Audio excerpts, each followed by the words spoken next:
Hello, everybody. Welcome to part 21 of our internal medicine review questions.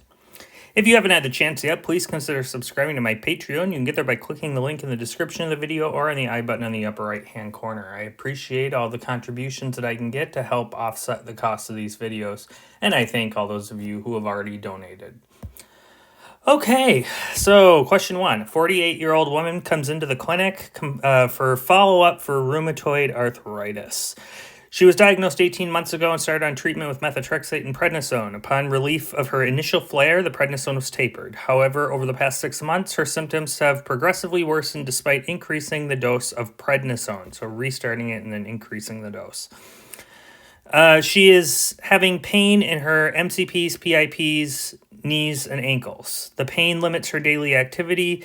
She does not smoke, drink alcohol, or use recreational drugs. Vitals are within normal limits. Physical exam is remarkable for warm swelling of the small hand joints and ankles. CBC reveals mild normocytic anemia with normal red blood cell distribution width. Leukocyte and platelets counts are also normal. SUD rate is 60. Treatment with infliximab is considered. Which of the following tests is the most important one to perform prior to beginning treatment? A. Interferon gamma release assay. B. DEXA scan. C. Echocardiogram. D. Rheumatoid factor titer. Or E. Serum immunoglobulin levels. Okay, so we're going to go on now to a follow-up question. Infliximab therapy begins, you know the answer, and the patient's symptoms gradually improve. A year later, the patient returns to the clinic complaining of acute onset of left knee pain for the past day. She denies trauma and has difficulty putting weight on the leg. She says that the pain is worse than any RA flare she's ever had in the past. Vitals are more or less within normal limits, except for the temperature. On physical exam, the left knee is warm to the touch, tender, and demonstrates a mild effusion. Range of motion decreased due to pain. Which of the following is the best next step in the management of this patient? A. Methylprednisolone until RA flare subsides. B. Ibuprofen and follow up in 2 weeks. C. MRI of the knee. D. Arthrocentesis. Or E. Increased dosage of infliximab. Okay. So this is one of those questions, again, where you've got 2 or 3 and you have to answer one, and then it'll give you a warning and say, are you sure you want to submit? You can't go back and change your answer, because you'll get something like this where it'll kind of give away the answer to the previous one, so you can't go back and change it, which is really frustrating because then if you got it wrong and you're like, oh, shoot, am I going to fail this test? All right, so let's look at the answer to question 1. So the answer to question 1 was interferon gamma release assay. So we know that when we have a patient with rheumatoid arthritis, the very first thing we do is we put them on methotrexate, and we're going to have to put them on steroids because usually when someone comes in for the first time with rheumatoid arthritis, they're having a flare. Okay, so when someone has a flare, you're going to put them on steroids, but because we were diagnosing rheumatoid arthritis for the first time, you do both methotrexate and steroids, so prednisone.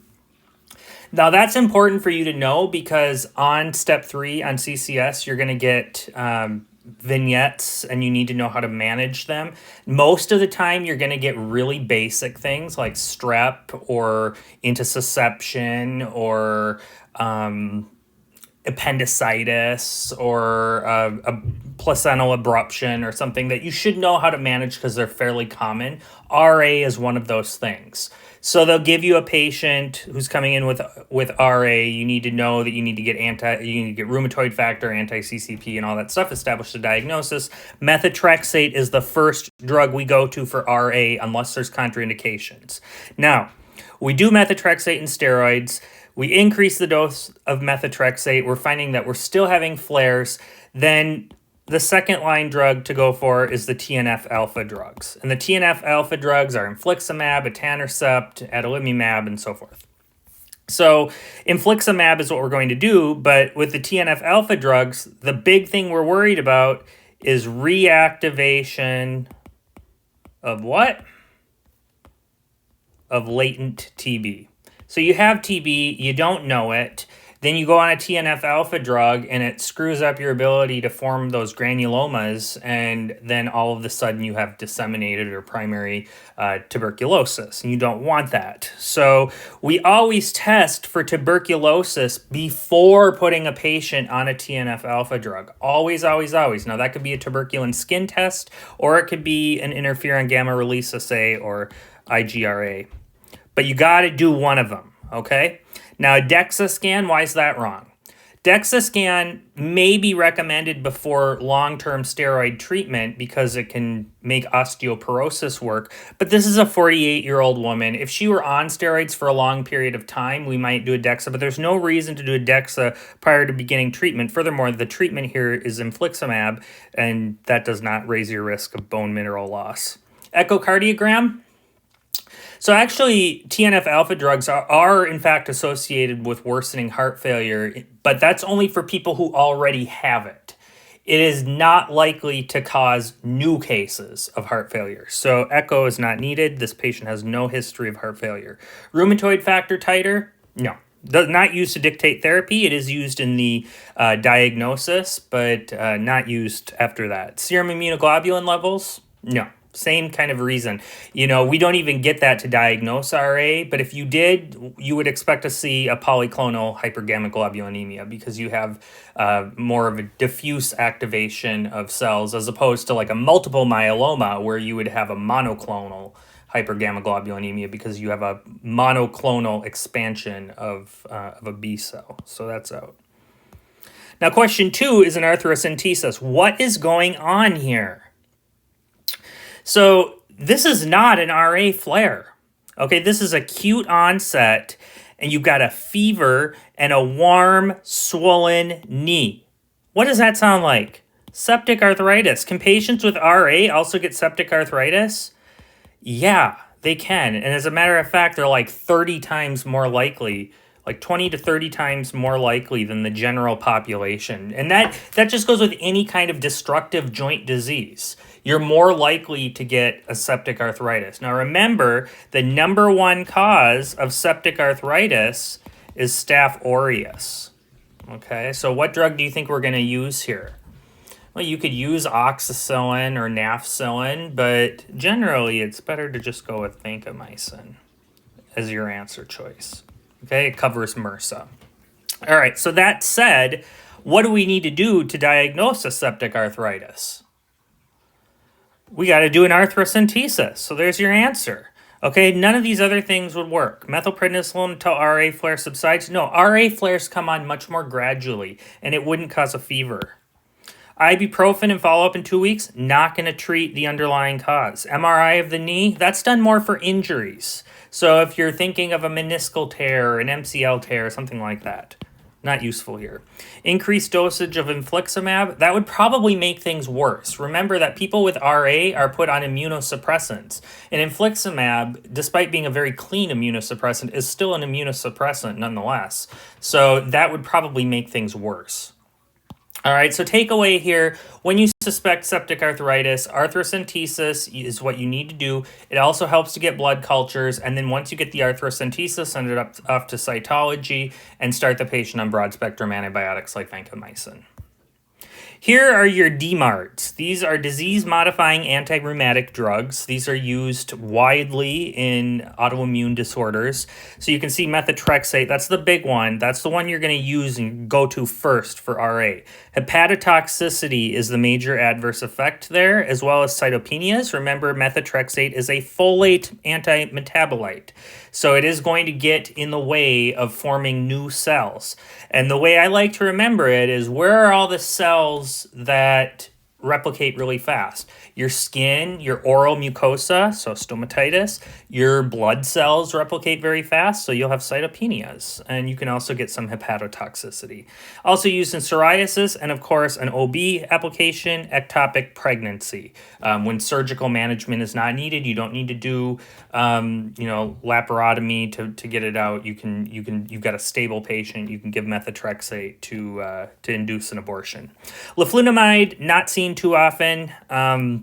RA and psoriatic arthritis. Hydroxychloroquine used for COVID? No, not used for COVID. Don't use hydroxychloroquine for COVID because you could go blind.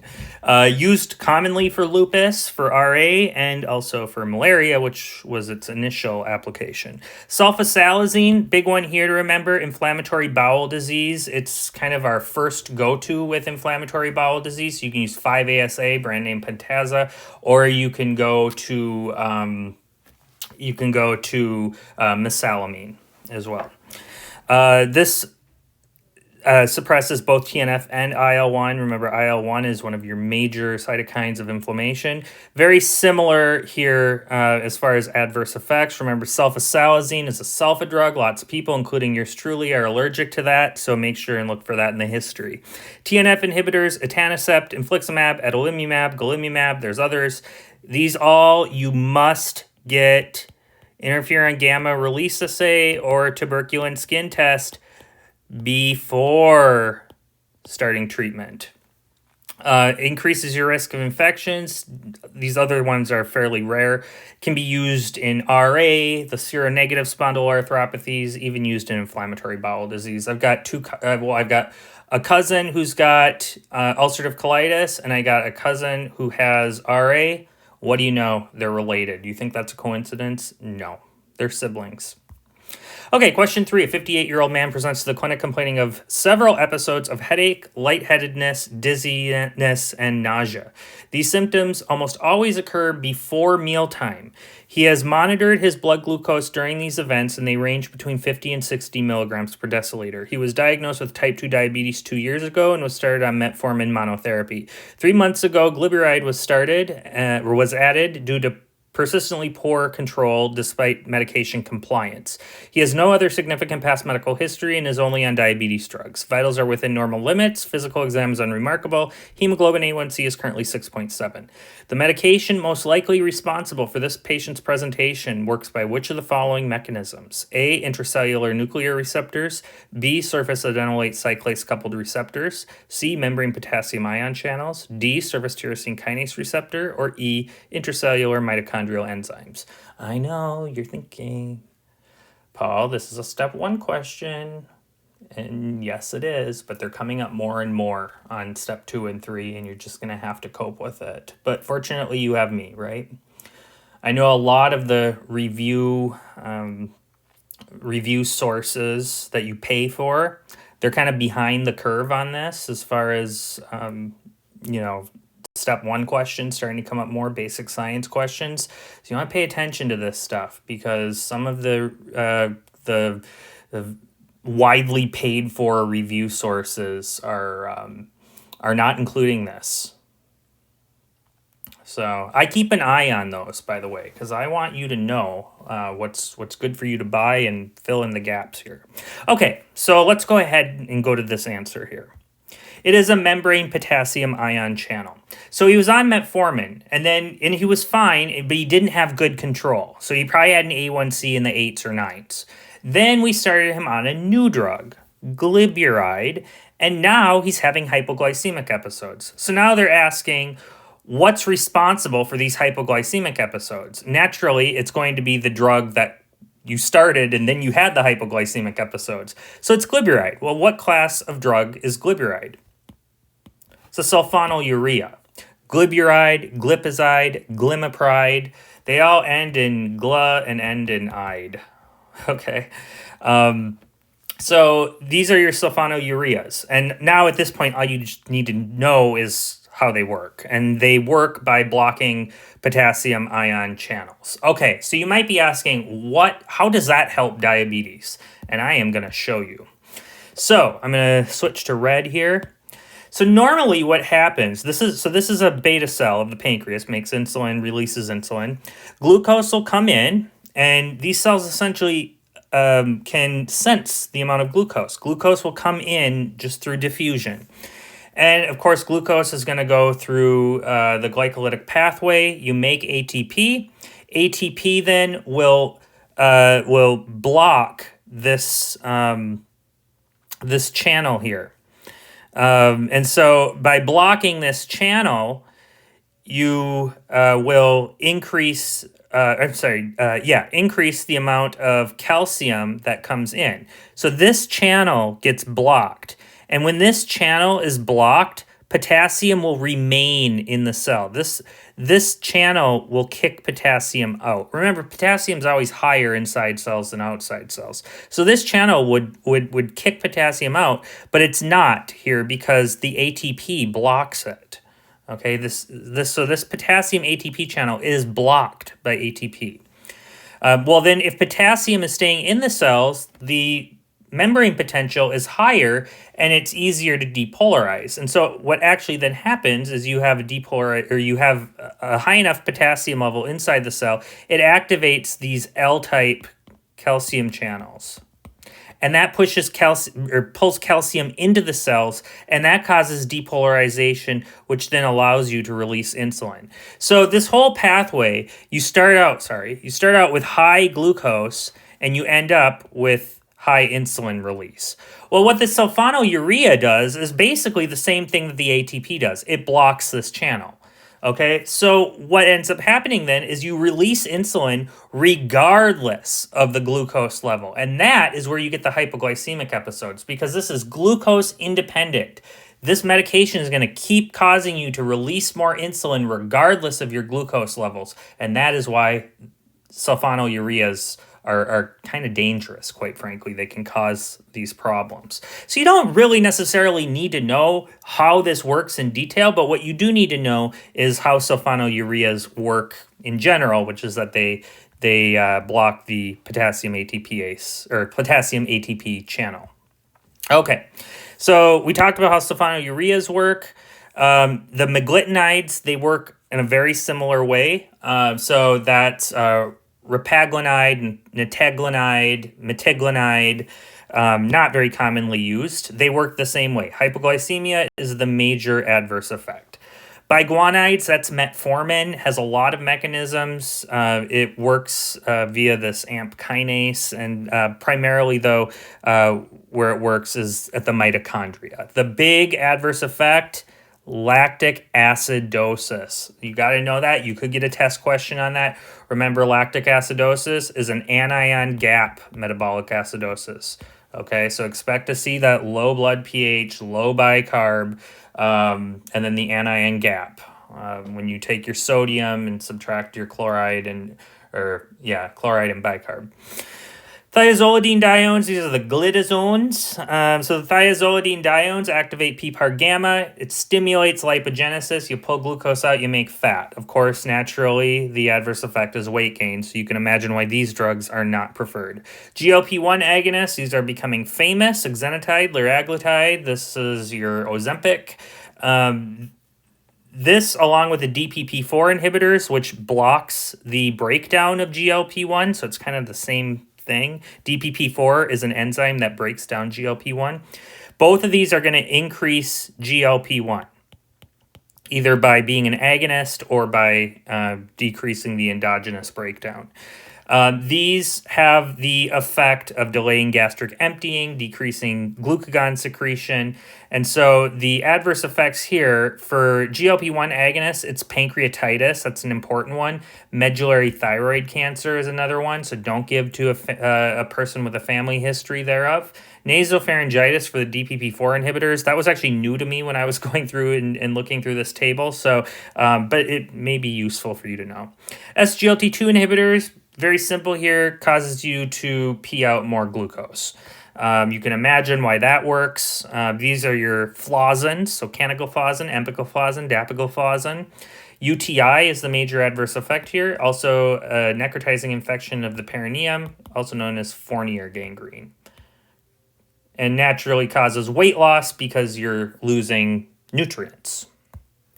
Okay, we talked about that. Here's how your GLP-1 drugs work. You can look at this if you want, but basically kind of gets around to the same thing, where ultimately where you're coming down is this potassium ATP channel, just like with the sulfonylureas. But it's a little bit more of a biochemical mechanism, and this stuff's not going to be tested on your exam. I guarantee. Step 1, maybe. Okay, question 4. A 23-year-old man presents to the clinic with mild sweating and heat intolerance for the past 2 months. He has no other complaints at this time. He doesn't smoke. He doesn't drink alcohol or use recreational drugs. He has no significant past medical history and is on no medications.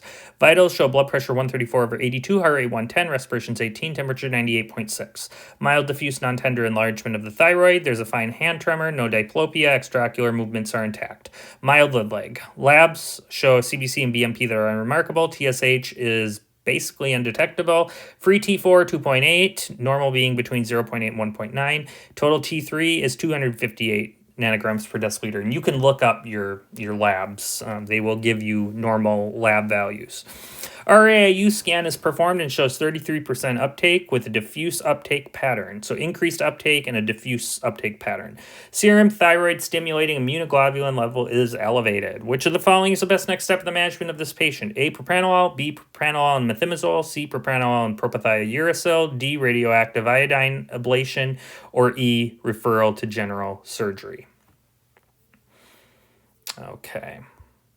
Well, here we have a follow-up question. The patient has started on appropriate therapy, and at follow-up, he says his symptoms have resolved. Vitals are within normal limits. There is a mild goiter, but the remainder of the physical exam is unremarkable. Which of the following is the best next step in the management of this patient? A, thyroid stimulating immunoglobulin level. B, thyroid ultrasound. C, repeat total T3 and free T4 levels. D, complete blood count. Or E, liver function tests. Okay, so let's go to the answer for question 4. Propranolol and methimazole. What do we know about this patient? Sweating and heat intolerance.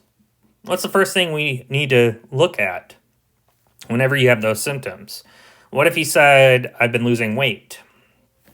You'd probably be thinking we need to check thyroid, but you should know just from sweating and heat intolerance in a young person, even a young man, that we need to think of hyperthyroidism. Okay, cool. What kind of hyperthyroidism? Well, the first thing you should do when you're considering hyperthyroidism is to feel the thyroid. Are there nodules or are there not? If there's not, that leans you towards possibly a Graves' disease. If there are nodules, that leads you to an adenoma or a toxic multinodular goiter.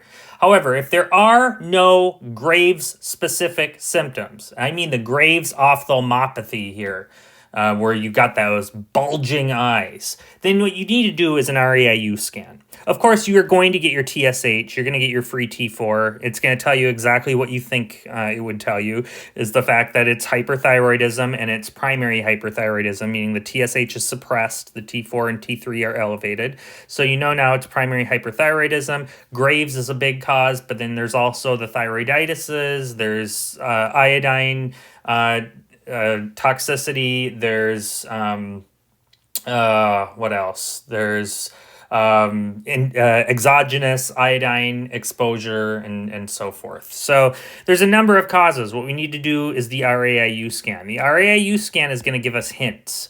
And what we find is a diffuse uptake pattern. That is Graves. Okay, that is Graves.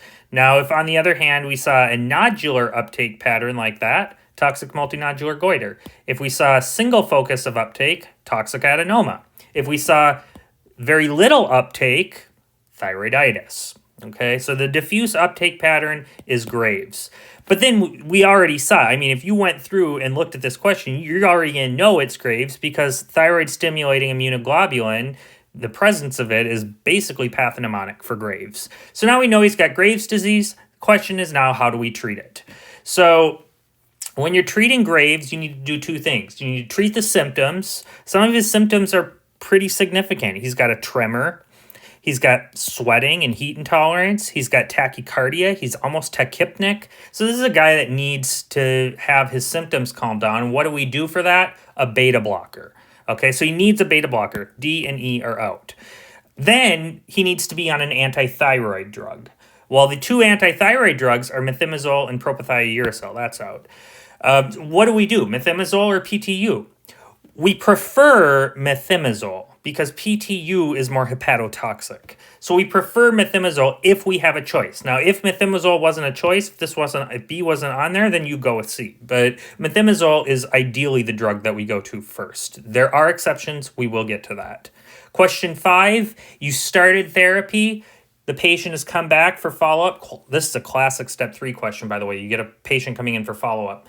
Patient comes in for follow-up. What do we do? Well, he's been on therapy. His symptoms have resolved, but we need to document the improvement, and we do that with thyroid function tests. So get thyroid function tests about a month after starting therapy. Thyroid ultrasound wouldn't tell us anything. That's if there's a nodule or something.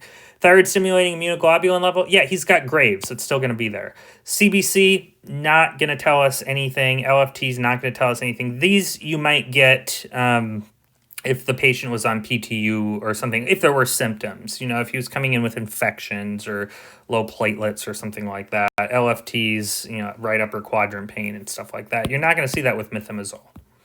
Okay, so Graves' disease management, remember the beta blockers, that's for symptoms, and then antithyroid drugs. Now, this is what you're going to do very, very early on, okay? Generally, patients don't come in needing a thyroidectomy. They need antithyroid drugs. So it's PTU or methimazole. Methimazole is preferred. However, there are exceptions.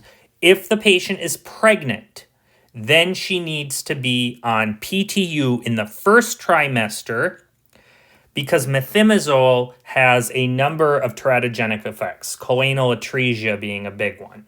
So there are a number of teratogenic effects from methimazole, so we use PTU in the first trimester, then switch her, second and third trimester, back to methimazole. PTU has a risk of hepatotoxicity, know that. If you're going to start PTU, get liver function tests before you start, and then at every visit thereafter, get liver function tests. Both have a risk of agranulocytosis. That might be an indication to get a CBC, but there's no need to do it here. The patient's not bruising, patient's not getting infections, patient's not anemic, no need to do that.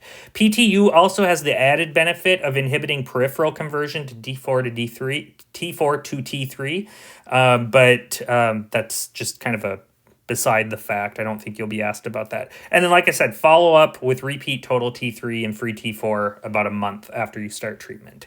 Radioactive iodine is done for patients that aren't responding to antithyroid drugs.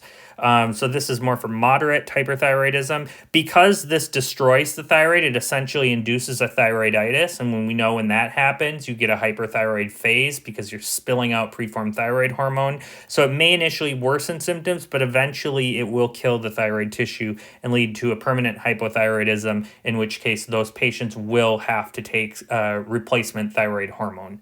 Thyroidectomy is only done for very severe cases, refractory cases, very large goiter obstructive symptoms, like what you may see in like Riedell's thyroiditis. So another thing here is that with Graves' disease, so you're always starting a beta blocker and an antithyroid drug. If they have ophthalmopathy, another drug that you should start is a steroid. But steroids are only given for Graves-related complications, for like the ophthalmopathy. It doesn't do anything as far as thyroid hormone. It does have some effects in thyroid hormone metabolism, but that's not the reason we give it in Graves' disease. But there's no need to do it in this patient. All he had was a lid leg. He didn't have the Graves' ophthalmopathy or anything like that. Okay, question 6. We got a 39-year-old man coming into the clinic complaining of numbness, tingling, and discomfort in his feet. He first noticed this 6 months ago, but it has progressively gotten worse, and it's now interfering with his sleep. He has past medical history significant for HIV, but is otherwise healthy. Medications include tenofovir, emtricitabine, and bictegravir. Vitals are within normal limits. Physical exam is remarkable for decreased pain and touch sensation on the feet. Reduced ankle reflexes are present. Remainder of the exam is normal. Labs show CBC and BMP within normal limits. CD4 count from last month is 535. The physician decides to recommend duloxetine. By which of the following mechanisms will this drug improve the patient's symptoms? A. Norepinephrine-mediated descending pain pathway modulation. B. Inhibition of GABA release by periaqueductal gray neurons. C. Frequency-dependent blockade of neuronal conductance. D. Decreased substance P-induced activation of dorsal horn neurons. Or E. Decreased sensitization of sensory afferent neurons. Okay, so this is, again, why I always recommend that you read the question at the very end that's going to ask you to pick from the answer choices, because you could go through here and really just focus on the first part and not really know what you should be looking for. If you go down first, read this last little bit, then you'll have an idea of what you're supposed to do. And as a matter of fact, with this question, it was, which of the following mechanisms will this drug improve the patient's symptoms? They're asking you the mechanism of a drug. What drug? Well, they tell you, duloxetine. So you actually don't even need to worry about all this stuff up here. All you need to do is know duloxetine, what is the mechanism? Very straightforward question. So what is it? It's norepinephrine-mediated descending pain pathway modulation. So one of the ways that you can kind of infer this is if you know what class of drug duloxetine is. It's an SNRI, serotonin and norepinephrine reuptake inhibitor. Well, there you go. Norepinephrine is right here. You can go through and you can eliminate your wrong answer choices. So what about inhibition of GABA release by periaqueductal gray neurons? This is opioids. So opioids work both at the supraspinal level, so more in the CNS, the brain, and then also works at the spinal level. So at the supraspinal level, opioids do in fact inhibit GABA release by periaqueductal gray neurons. So that's opioids, that is out. What about frequency-dependent blockade of neuronal conductance? What drugs do that? Well, there are a variety. Lidocaine does that on peripheral nerves. Carbamazepine does that, used for a completely different reason. In that case, it's used as an anti-epileptic drug. So duloxetine does not do that. What about decreased substance P-induced activation of dorsal horn neurons? What does that? Opioids do that. That's what it does at the spinal level. And what about decreased sensitization of sensory afferent neurons? It's actually NSAIDs that do that. Now, a lot of times we think of NSAIDs as reducing inflammation, and that is what NSAIDs do. But NSAIDs, because they are a COX inhibitor, they actually reduce the formation of many different prostaglandins. And one of those prostaglandins is PGE2.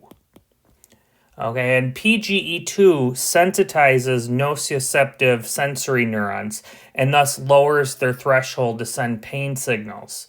Okay, so if you've ever had inflammation, let's say you've had, like the flu or something, where you get this sort of generalized inflammatory response and you get out of bed and just everything hurts. It hurts to sit up. It hurts to get down and get into your car. Everything hurts. That's because your nerves are sensitized to pain with this PGE2. And NSAIDs, because they inhibit COX, will reduce the PGE2, thus decreasing the sensitization of those neurons and helping to relieve pain. Okay? So this is neuropathic pain. This patient has HIV, and now he's got essentially a peripheral neuropathy. Very common in HIV. And you don't have to have AIDS. Okay, this can happen at any CD4 level. This patient's CD4 level is just fine. So this happens with HIV, and it tends to be a neuropathy that's distal in the feet, in the hands maybe, and it's symmetric. So it's very similar to diabetic neuropathy. Now, there are a number of drugs you can give for neuropathic pain. TCAs and SNRIs are probably some of the most common. So the TCAs are amitriptyline and nortriptyline. SNRIs are duloxetine, but there's also venlafaxine, desvenlafaxine, but I would say duloxetine is the most commonly used for neuropathic pain.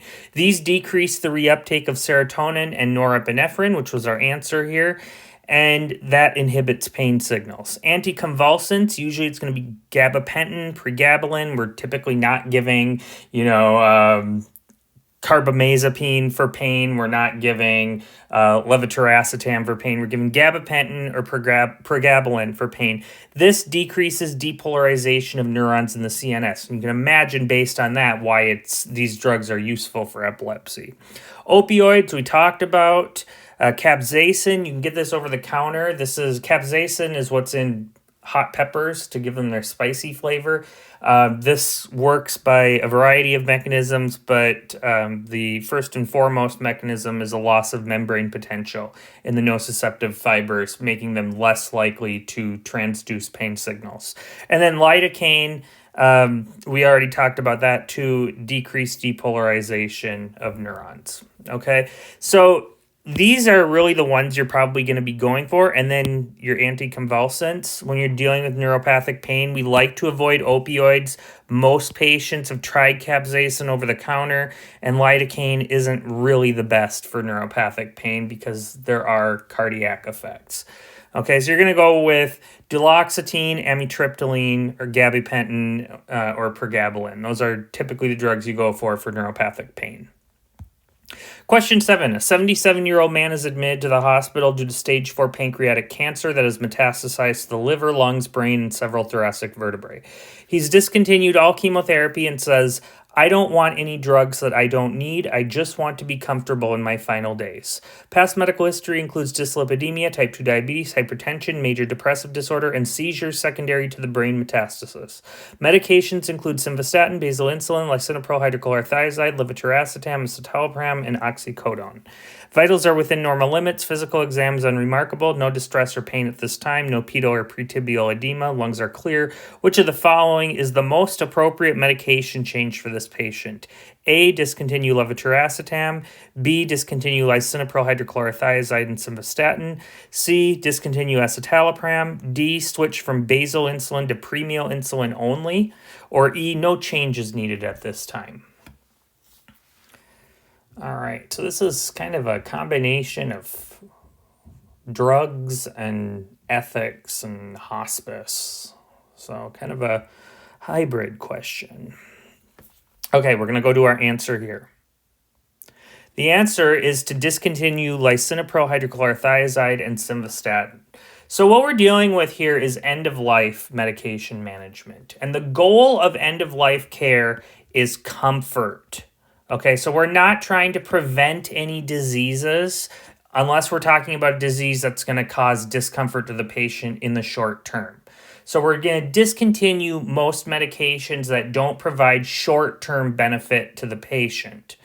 Drugs for chronic medical conditions like hypertension and diabetes and primary seizures, those will all potentially be discontinued. Certainly lisinopril hydrochlorothiazide, simvastatin. I mean, we're talking about drugs that give you long-term benefit, but are not going to be needed in this man who likely has less than 6 months to live.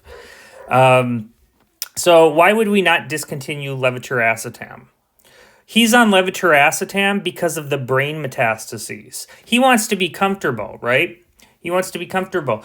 And you think you're going to be comfortable if you're having seizures due to the brain metastasis? No. So that's out.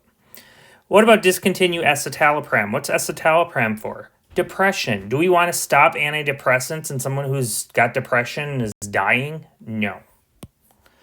Switch from basal insulin to premial insulin only. That's never something we would do. We might add premial insulin to someone who's on a basal insulin regimen but not adequately controlled.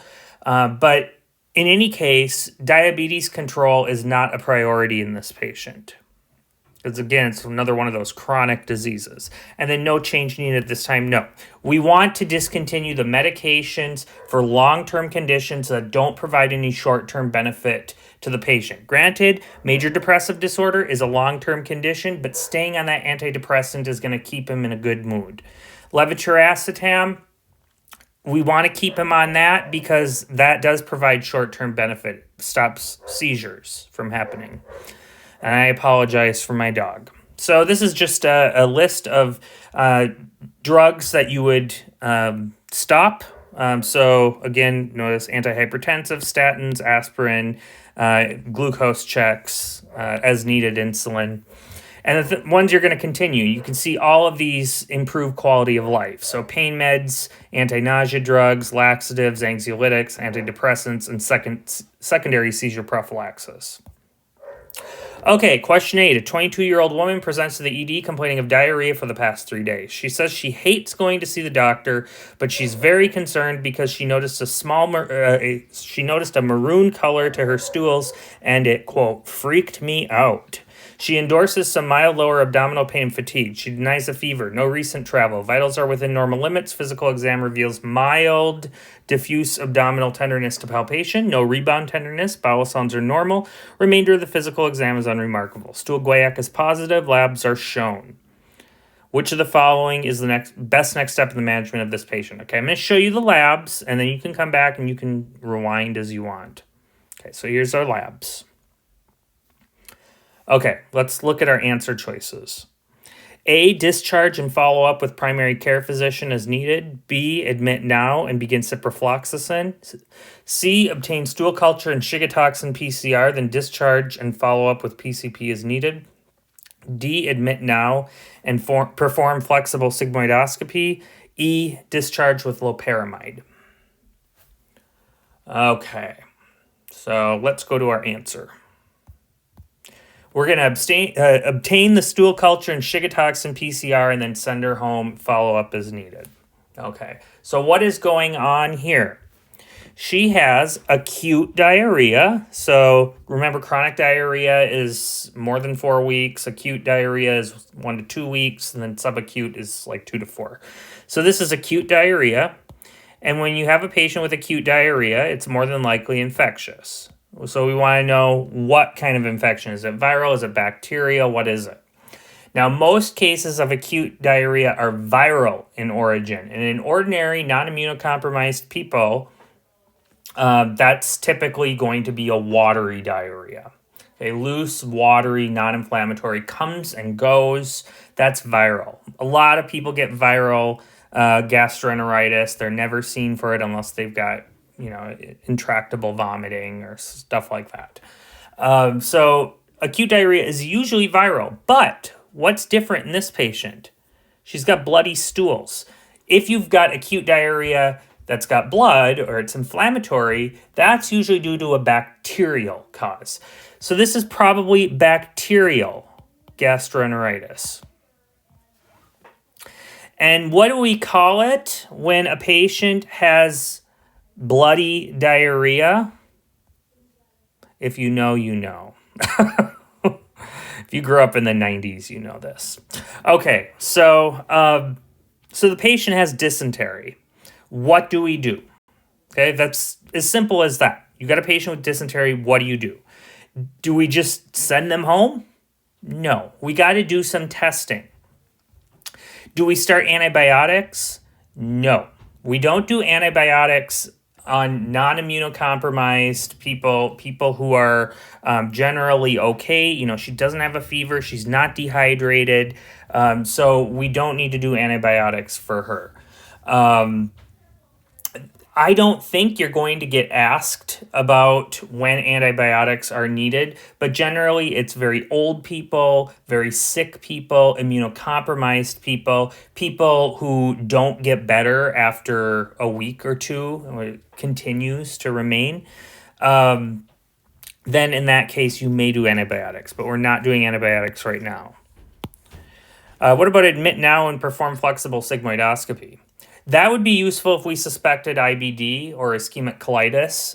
We don't suspect that here. Irritable or inflammatory bowel disease, we don't suspect it because this is sudden. And ischemic colitis, she's just not in the right age range. That's usually older people who experience hypotension superimposed on atherosclerosis. So that's out.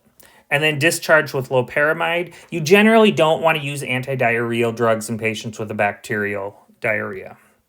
Okay, so what we're going to do is we're going to get a culture and a Shiga toxin. Why do we want to do that? Well, a culture is going to tell us what the pathogen is. Because if, let's say, we send her home, drink your Gatorade, try and eat, maybe give her some anti-nausea meds if she's throwing up, and she doesn't get better, we want to know then what is the cause, and the stool culture will tell us. We also want to know, is this a Shiga toxin producing bacteria, in other words, ETEC. And so you can do that via PCR. So we want to do that, even though it's probably not going to influence our treatment. We still need to do it when you have a patient with an acute bloody diarrhea, which is typically bacterial. Now, if you have a bloody diarrhea that lasts more than 2 weeks, what you then need to think of is parasitic. So the big one, Entamoeba histolytica, would be the big one there. Okay, so this is just your information on acute bloody diarrhea. Bacterial infection is the big one. We're talking about a generally healthy person. Inflammatory bowel disease. Look for a younger person, weight loss. This has been going on for months and months, maybe a family history. Ischemic colitis, look for an older person who suffered a hypotensive episode. Now they've got abdominal pain, blood in their stool. Intestinal amoebiasis, look for a bloody diarrhea that just does not go away. Okay. Stool studies. We talked about that. Always good to get in a patient with acute bloody diarrhea. If you suspect IBD, get endoscopy. If you suspect ischemic colitis, go ahead and get a CT abdomen. Look for fat stranding. The management is primarily symptomatic. Fluid repletion if necessary. Antibiotics not recommended in general. These are our exceptions. And very important, this will get tested on boards, do not give antibiotics to patients with Shiga producing E. coli, also known as ETEC. Okay, same thing. Okay, so that is very important. That's why we check for Shiga toxin, because if she did have Shiga toxin, then no matter what happens in the course of her illness, we are not going to be giving her antibiotics. Because if you give antibiotics to a patient with ETEC, what can you cause? Hemolytic uremic syndrome, and that is bad news. Okay, question 9 and 10 are going to be a tandem. So 19-year-old man presents to the clinic complaining of weakness, fatigue, and body aches for the past week. It is progressively worsening, and he spent the past 2 days in bed, unable to go to class, and he's been sleeping 10 to 12 hours every day. He denies diarrhea, abdominal pain, and sick contacts. He has no significant past medical history and is on no medications. He uses an electronic cigarette, drinks heavily on the weekends, and occasionally uses cannabis edibles. He is sexually active with both men and women and uses condoms usually. Vitals are within normal limits. Physical exam reveals enlarged tonsils with fluffy white exudates. No rhinorrhea or erythema of the tympanic membrane. There are palpable posterior cervical lymph nodes. There is palpable splenomegaly. No rashes. Remainder of the exam is normal. Which of the following is the best next step in the workup of this patient? A. HIV antibody screen. B. Heterophile antibody screen. C. Rapid streptococcal antigen assay. D. Lymph node biopsy. Or E. Complete blood count and peripheral smear. Okay, so let's go on to 10, and then we'll come back. Upon confirming the most likely diagnosis in this patient, which of the following is most appropriate management? Most appropriate management. Is it A, prednisone, B, azithromycin, C, ibuprofen, D, tenofovir, emtricitabine, bictegravir, or E, acyclovir? Okay, so lock in your answer, and we're going to talk about question 9. So question 9 is the heterophile antibody screen. So again here, look at the last part of the question, and they're going to ask the best next step. So whenever they ask the best next step, you want to see how this process is working out, okay? So you got a guy coming in with constitutional symptoms, weakness, fatigue, and body aches. Well, that could be a lot of things. That could be the flu. It sounds viral. You know, body aches tends to be viral. Myalgias tend to be viral, inflammatory. Viruses set off a really big inflammatory reaction. So weakness, fatigue, body aches sounds like the flu. Well, he doesn't, as far as we know, have a fever. So flu, you'll usually get a fever, you usually get a cough, upper respiratory signs. Well, he also has the enlarged tonsils with fluffy white exudates. That sounds like strep. But he doesn't have a fever, okay? Now, what can give you flu-like symptoms and strep-like symptoms at the same time? Mono. Mono can do that. And is he in the right age group for mono? Absolutely. 19 years old for sure. He's in college too. He's probably kissing lots of people, and 19 years old is a typical time to get it. I got it at 16, but I was also in college when I was 16. That's why I'm such a young doctor. But he's right in the right age range. You know, this severe fatigue, the severe body aches, unable to get out of bed, that is very classic for mono. These patients are sick, sick, sick. And so that is what you need to think of. Now, we can also run through and eliminate HIV antibody screen. Why not? So we're talking about acute HIV infection here. An acute HIV infection can give you those constitutional signs, but you also tend to have a diarrhea and a rash. Okay, so that's out. Rapid strep antigen assay. Well, he does have a lot of the Centaur criteria, and you might do, and you often do a when you've got a patient come in, you do both a mono and a strep test at the same visit because it's hard to tell the two apart. But on a test question, look for the posterior cervical lymph nodes. Mono tends to be posterior cervical, whereas strep tends to be anterior cervical. It's not perfect, but that can help you. Lymph node biopsy. No reason. We don't have any reason to believe that he's got cancer or anything like that. And CBC and peripheral smear could actually be helpful, but the heterophile antibody screen is the best test for mono. Okay.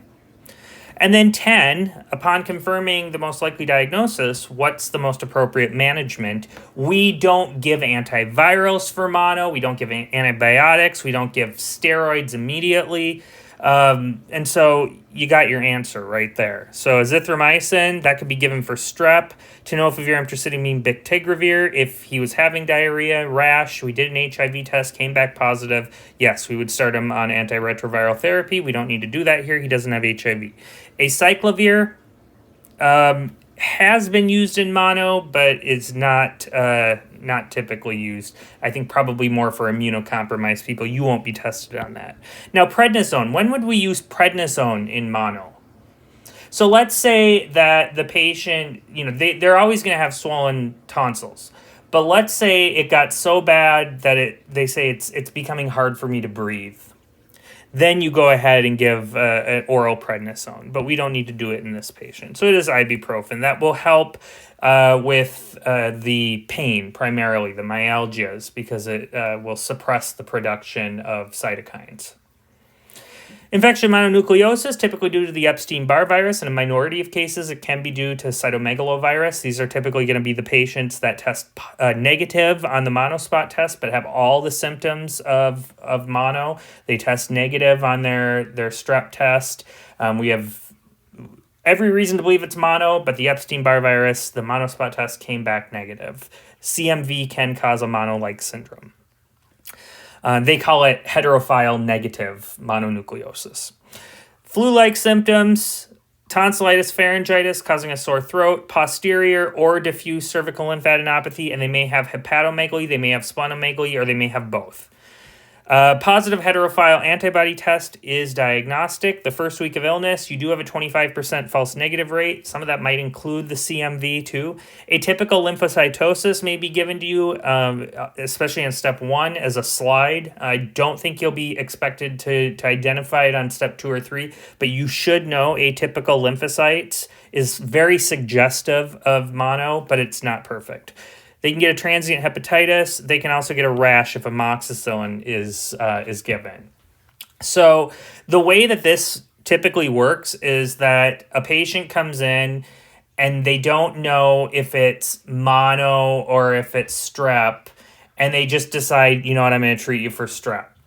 Or your mono test came back negative, your strep came back negative, I'm just going to treat you for strep. You shouldn't do it that way, but if you do give amoxicillin to a patient with mono, they're going to get a rash, and that is classic mono. Management, symptomatic care, you can use NSAIDs, and this is important. Avoid contact sports for at least a month. Now, some say sports, non-contact sports, for for 3 weeks and contact sports for 4 weeks. So like a non-contact sport would be something maybe like volleyball or, swimming or something like that. Contact sports, maybe basketball, definitely American football. But generally, I would just say stay out of sports for a month. Complications, splenic rupture, aplastic anemia, tonsillar hypertrophy leading to airway obstruction. We talked about that. If there's aplastic anemia or airway obstruction, we go with prednisone. Okay. So here is your normal lymphocyte. So here's the lymphocyte right here. Lymphocytes should be just a little bit bigger than the red blood cells. So this is a big lymphocyte here. They do vary in size, but they should be roughly the same. This is more of the typical size of a lymphocyte that you're going to see. So a little bit bigger than a red blood cell. And of course, here you have a neutrophil. So here you can see the atypical lymphocytes. And so you can see the shape is different, the size of the shape and the size of the nucleus is different. Just compare these. Look at the nucleus here, nice and round, takes up most of the cell. Here you can see not round and not very dark. So just very different looking lymphocytes. And again, you see it here. So, it's a very classic thing to see in mono, but it is not pathognomonic. But it is something you'll want to be able to identify on a slide and understand atypical lymphocytes is classically described with mono.